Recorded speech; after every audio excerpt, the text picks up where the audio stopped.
I believe it was a hero, making a turn 4 take 15 out of nowhere. What do you think about only 2 Silverblade Paladins? I think that's wrong. I think there should be more. Silverblade Paladin actually seemed like one of the cards that was just strong in a really insane way.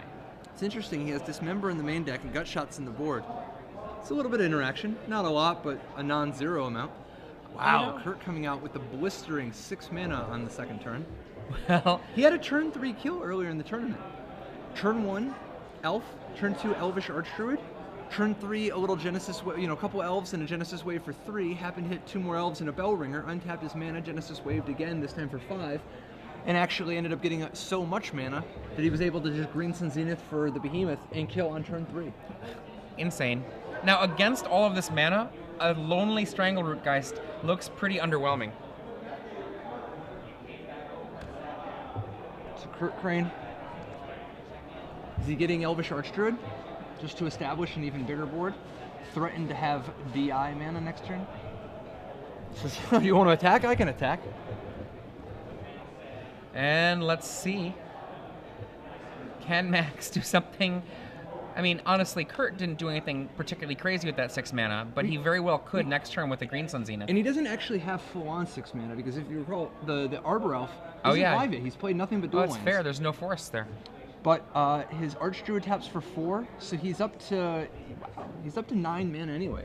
I mean, he can Green Sun Zenith for the Behemoth and just end it. There's he's got one. There's no, the because Rancor. it'll cost all his land, but... Yeah, Rancor doesn't seem so fast against such an elf draw. That Elvish Archdruid itself taps for 4 mana. There's the Green Sun Zenith. He can't get the Behemoth though, because it'll completely tap him out. But he can get Soul of the Harvest. Soul of the Harvest is his walking glimpse of nature. Does he want that, or does he want Azuri? Ooh, Azuri's pretty good. That looks like an Azuri. He's got to pay 1 for the Thalia. 1 for the Thalia here, and we're going to see Azuri, you think? There it is. Oh, this is rough. Very, very powerful opening from Kurt Crane. And Dismember would be able to get rid of Azuri, but it has to happen now. Yeah, or he's just dead to the overrun.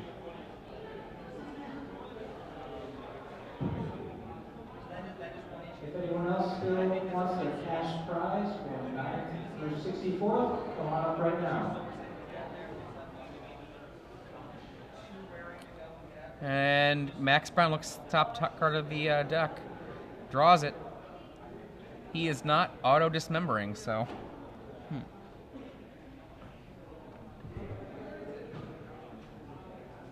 So now, that's only 1, 2, 3, 4, 5...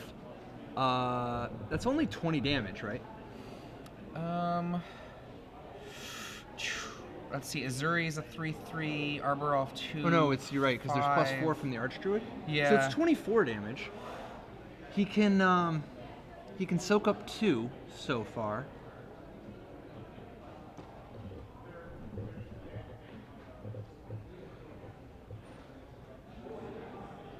What's his long-term prospect here? I mean, I don't know that he has a good long game. Every turn that he waits just gives Kurt more opportunities to pull ahead. So there's a hero. So he can... And an angel joins the party. Yeah, that's 3 more damage. He's probably, let's see, 20... That's 27 damage. And he can block... 5 of it. 6 of it. Oh, 6? Yeah, 6. That's still lethal, though. I think that's just it. And we see... He made it to the 5th turn. The land in hand. A land in hand makes it even more damage. And here they come. Oh no, the bird doesn't get powered up. So it's not quite as much. It's only 24 damage. It's only force you to lose pretty much your team. Yeah. You can keep 1 guy.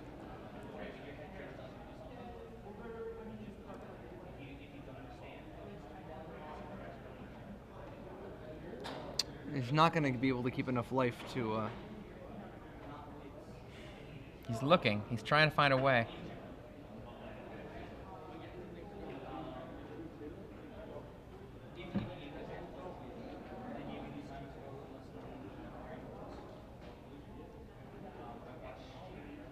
1, 2, 3, 4, 5, 6, 7, 8, 9, 10, 11.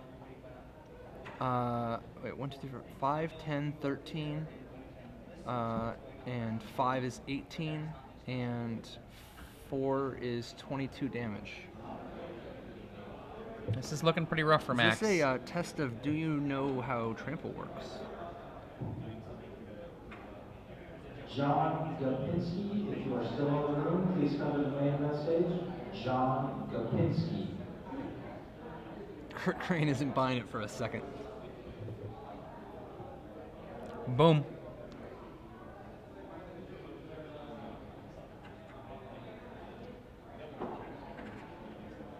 +3 + 3, that's 6. 1 and 5, and 1 and 5, and 6 right. and 6 is 22, Max. and 20, Packs it 25 up. total there. A brutal assault by Kurt Crane. To the sideboards, well, wait a second. Before we go to the sideboards, there's one other thing everyone out there really needs to be aware of. You two, much like Kurt Crane, can be someone who gets a win here. We give away prizes. We do give away prizes. The prize for the first round of this giveaway that we do every Star City Games Open tournament is 3 months of Star City Games Premium. And then in the semifinals, we do it again and give away 6 free months of Star City Games Premium. And I just have to check and verify. We still give away the grand prize, right? And that is a nice 4-day pass Best to Gen 4 days in Con. gaming. I'll be there. Are you going to be there? I think I'm making an appearance. I think I'm going to be Excellent. there for 1 day. Excellent. En route to a wedding, but I'll be there for 1 day. Now, how does this work? It's pretty simple. What you need to do, right there, you can see hashtag SCG Premium. We ask a trivia question. And if the one. you successfully answer that trivia question on Twitter using this hashtag, that hashtag is the one that matters. Yeah, it's got to be at SCG Live. Then one person that successfully answers that question At random. with that hashtag will receive whatever the prize is for this round. The quarterfinals is 3 free months of Star City Games Premium. And so the question is, we have a competitor here in this top 8 playing quote-unquote mono, as Patrick made fun of it, Blue Delver. What is that player's name, and what creature that is white is in his sideboard? What is that Both player's pieces of name? information? This is a two-parter. A two-parter. And what creature's in his sideboard? No white creatures main. What white creature's in his sideboard? So, if you tweet that correct answer to hashtag SCG Premium, one person that gets that correct will get 3 free months of Star City Games. So, back to our sideboarding. What do you like out Crane. of Crane's sideboard in this matchup? He doesn't really have a lot because this matchup's so good from game 1, right? I mean, I think the only things that stand out to me are all basically Thragtusk to kind of, One Thragtusk, potentially be a target for... and maybe one Gavoni Township. Yeah, the Gavany Township there and a Thragtusk. If that, right? Yeah. On the other side, He could also do one Wilfer Silverheart as a target as well. the green-white, Brown's green-white deck has access to Mirren Crusader, just Yep. because it's another, put a Rancor on that, and that's a pretty fast clock. And then he's got Gut Shots, for sure. Yeah, the gut shots are going Important to be interaction. great. And what do you think about Sword of Feast and Famine? It's going to be slow, but it also gives him another path to just kill Kurt Crane. He's fully capable Killing of is doing good. a lot of damage very fast. And with the Paladins that he has in his deck, and with a Johnny, I think the Sword of Feast and Famine could open up an opportunity for him to just do so much damage in one swing that he could kill Kurt without Kurt being able to even stop it. Well, I mean, Kurt might still have an Angel or a Village Bellringer, but he's going to force Kurt to have that card. I'm excited to see a Johnny Caller the Pride come down. This probably isn't the matchup for it, but flying over the top could be useful. Aziz Al-Duri to the air. Up and away. Absolutely. And Max Brown here. He needs to open with Avacyn's Pilgrim or Birds of Paradise, right? Like, he needs to come out blistering fast. Yes. Well, and the thing I was talking with Max earlier, he says that he has aggressively mulliganed down to 5 cards a couple different times, and is very, very comfortable going down to 6 without even skipping a beat. Just be like, yeah, 6 is just fine. Because he wants to get that turn 1 mana source and then a turn 2 play that's aggressive. So he has the right mindset to be playing this deck. The one of a maniac. He does claim, he was claiming that he chose it because it shouldn't beat anything. So that seems kind of maniacal to have that be part of your reasoning.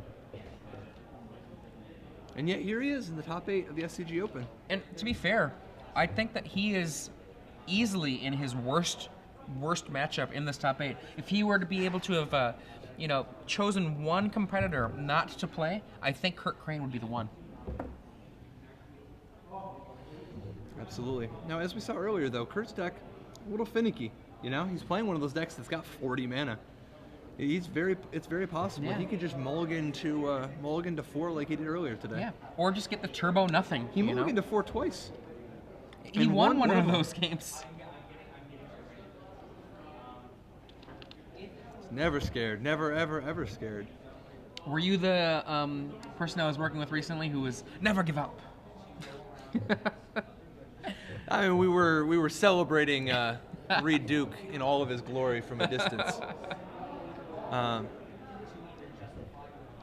But that and, there's one thing I've learned from the WWE. It is to never give up. Never give up. Never, ever give up. If it takes throwing a chair at someone's face. Do you know how many times John Cena has been involved in like the Make-A-Wish campaign and just how much? No, seriously, John Cena. I think John Cena is actually the person. He's either number 1 or number 2 all time in terms of having made the most wishes. If you look it up, yeah, he's very active in that. He's the amount of community involvement with him, it's off the charts. Real good dude. So Pilgrim coming out turn 1 from Max Brown, Cavern on Human, of course. Kurt Crane, no 1-drop. Very unusual, but he does have Water Pod to shoot down the Pilgrim, slowing Max down quite a bit. And that's from the sideboard. As you say, sometimes you have 40 mana and don't want to attack. So we're going to see an Archdruid? Yep. Yeah. I mean, what kind of a draw does he have where he has no creatures on turn 1 or 2? It's got to be an Archdruid. Blade Splicer here, perhaps. Paladin.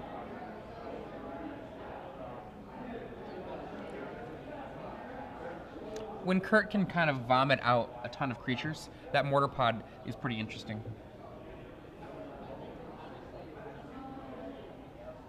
Is that going to be a Mirren Crusader? Okay, what does that do? Well, it does 1 damage. Sure. The creature deals it. It is the creature. Yep. Mirren Crusader is a potent threat. Now, actually, Mirren Crusader, not usually one to carry Rancor very much. Probably not actually going to Rancor, but it's possible that he'll pick up Ajani counters.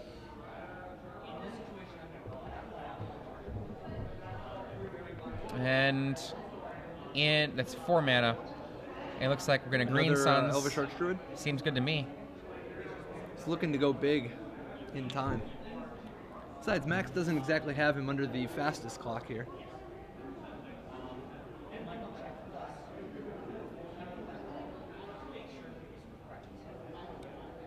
Now, Kurt has a Genesis Wave in hand, right? Blade Splicer. And with a Johnny, or not Johnny, pardon me, and with Mirren Crusader. Now, are we gonna see an Elvish Visionary next turn, and then just developing the board a little bit more, followed up by a Genesis Wave the turn after? I wouldn't be surprised actually if we see a Village Bellringer in the mix with these. So if he just drops the Visionary now, taps the 2 Archdruids is 6, taps the Razor Verge, that's 7. Bellringer is down to 4, but then he gets 6 more, so he's up to 10. He can actually Genesis Wave for 7 this turn if he has it. Impressive. Well, he's just casting no, he must not something have it, else first. Yeah. Rings the bell. It's weird. I think he makes more mana if he casts the Visionary first. Yeah, I think he does too. Oh, maybe he just doesn't want to use his white this way? That's fair. So he can actually go Bellringer and then use the Visionary mana. Like tap his Forest and the Archdruid? Right. Actually, he can lay a Visionary. I think he's doing the map to see if he can do the Visionary and then also have the Restoration Angel on the Bell Ringer. He's not netting any mana this way, though. I mean, he's only got 2 white. He certainly can't do both. Yeah, I think... Man, you gotta just play the Archdruid. I think he's just being a little bit too conservative here.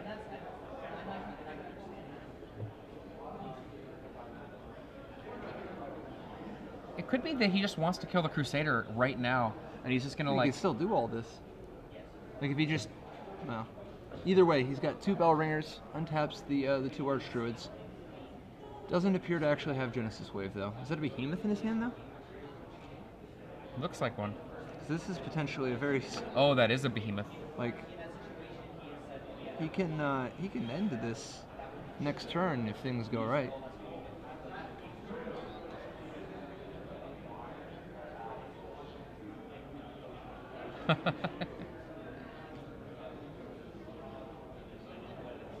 He just tapped 1.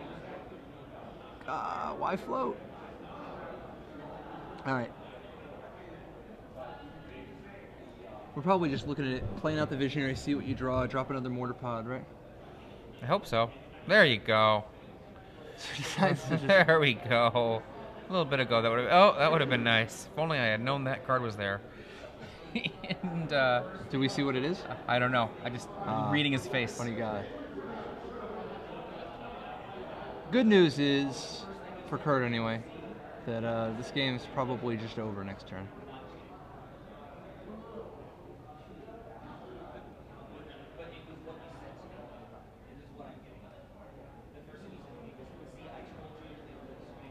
So, is he just dropping the Behemoth now? Wow. Is this the defensive Behemoth? What? 1, 2... They don't all have haste.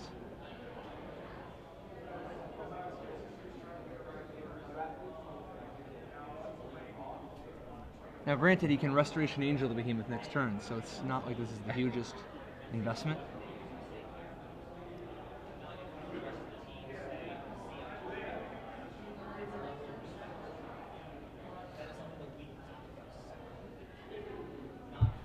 So we've got Elvish Visionary, 2 Bell Ringers, 2 Archdruids, the Craterhoof Behemoth, Mortar Pod, with an Angel in hand, preparing to attack for 100 next turn.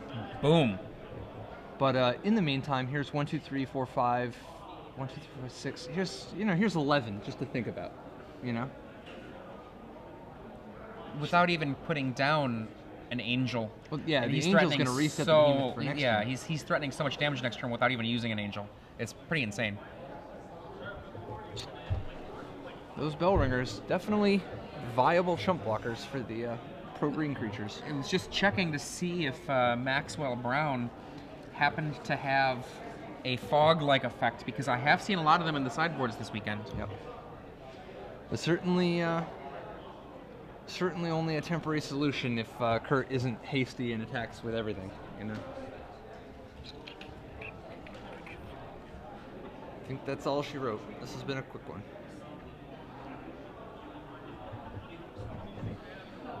Rancor. Oh, very aggressive. Weary. Attacks with a 5/3 first striking golem. This is serious. That's a 3-turn clock. Not counting the blocking. Gonna soak up 4 of it. Take it. I want greater glory when I attack for 1 million next turn. Okay. Could Max dismember the Behemoth in response to the Angel here? That's a possibility. He does have 2 Dismembers main. That's gotta be the angle, right? Angel? Dismember or end? End. That is a lot. Okay. That is a lot. 1, 2, 3, 4, 5, 6, at least 7 guys. Do you think 6 seconds? Or does he make it 10? 1, 2, Oh, 3, 4, 5, 6, 7, And 8, what do we have happen? 9. Angel of his own to try to make some defense. It's not very much. He's going to go through the whole thing and block it all. I like this. Now, Kurt only attacked with 3 guys, so that's only 1, 2, 3, 4, 5, 6, 7, 8, 9, 18, 1, 2, 3, 4, 5, 6, 7, 10, 11. That's only like 29 damage, right? Like he could. No, he doesn't have 20. He doesn't have 21 toughness with the guys though. So maybe Max Brown is on hope that Kurt doesn't assign trample damage to trample over a pro green creature. It's possible. It's legal. Still gonna need to produce 10 more toughness to block the bell ringers for this plan to work. Well, maybe he has 5 mutagenic growths. That doesn't really help. All right, he packs it in. And So a Kurt Crane quick has defeated Max Brown. Elf quick Wave beating 2-0. the green-white aggro semi-mirror. Now we're gonna jump over. Are we gonna? I think we're gonna head over to the Bant Pod versus Nyapod matchup. It's gonna be kind of exciting. This Bant Pod, a few new tricks. The Sojourner Soulbond guy, the Soulbond guy that turns, who is a Rainbow Efreet of sorts, but turns somebody else into a Rainbow Efreet. Great way to abuse comes into play abilities.